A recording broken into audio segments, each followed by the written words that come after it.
Вот смотрите, я думаю, здесь даже больше расширить можно касательно двойных стандартов.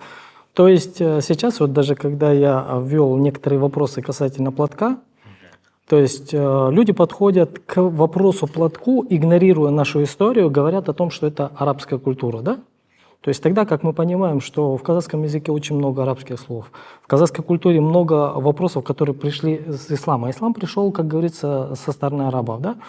То есть это наша культура, которую никуда не вычеркнешь в основе. Но когда вопрос касается, грубо говоря, французских топиков, итальянских джинс, американских там бейсболок и так далее, то есть все игнорируют этот вопрос, да? Никто не говорит, есть, наши предки не носили. Да, то есть никто не говорит. То есть мы же понимаем, что сейчас многие, к сожалению, и из нашей культуры носят такие юбки, которые, я не сказал бы, что это юбки, это просто повязка вокруг, да? А сказать, что это кофта, это не кофта, это тоже повязка. То есть мы видим две повязки, одна сверху, другая снизу. И это, поздно начинается, и за это никто никогда ничего не говорит. Тогда как мы понимаем, что это не наше, и далеко наши предки это не ходили, мы никогда не сможем поднять фотографии, где там бабушка ходила с двумя повязками этими, да?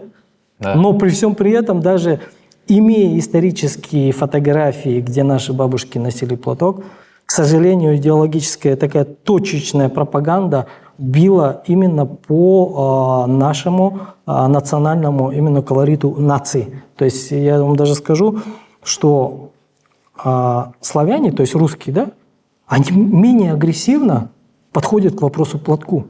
То есть менее агрессивно. То есть почему? В Казахстане? Да, в Казахстане. Они наоборот поддерживают. Они говорят, ну и наши православные ходили. А в чем дело? Девочка платочек носит, ничего такого плохого не вижу. И они говорят, мы больше плохого видим, когда в мини-юбках ходят. Это сами даже русские говорят, да? Но вопрос касательно нашей, будем говорить, нации, да, казахов в основном, даже пусть будет это узбеки, кыргызы, неважно.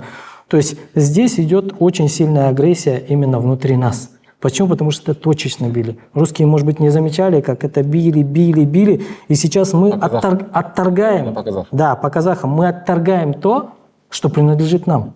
В этом вся суть. В этом вот и двойные стандарты, что идеология очень сильно идет.